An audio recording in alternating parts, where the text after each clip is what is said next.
নমস্কার বন্ধুরা, রুইস কিচেনের ব্লগসে সবাইকে স্বাগতম। আশা করি তোমরা সবাই ভালো আছো, আমিও ভালো আছি। চলে এসেছি নতুন একটা রান্নার ভিডিও নিয়ে, আর খুব তাড়াতাড়ি সহজ পদ্ধতিতে মাটন রান্না। এর আগেও আমার চ্যানেলে দেখিয়েছি, আবারও তোমাদের সঙ্গে শেয়ার করছি। প্রথমে আলুগুলো আমি ভেজে নিয়েছি, তার উপরে আমি পেঁয়াজ আর শুকনো লঙ্কা জিরে ফোড়ন দিয়ে নিয়েছিলাম। মশলাটা দিয়ে ভালো করে কষিয়ে নেব।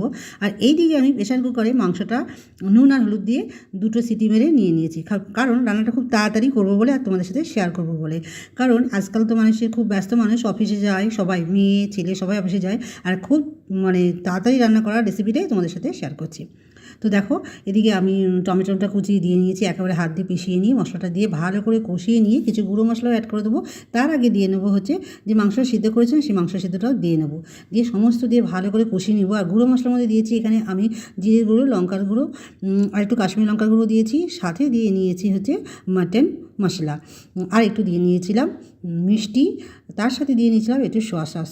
দিয়ে ভালো করে কষিয়ে নিই, হালকা জল দিয়ে পাতলা করে, আর মশলাটা বেশি দিইনি, পাতলা ঝোল করেছি, কারণ ছেলে বলে একটু পাতলা খাবে, সেজন্য ওর জন্যই মটন কষাটা রান্না করছি, পাতলা ঝোল করবে বলে। ও আমার হাতে এই রান্নাটা খেতে খুব ভালোবাসে। তোমরা এর আগেও দেখেছো মটন রান্না আমার চ্যানেলে, তো আজকেও তোমাদের সাথে শেয়ার করছি।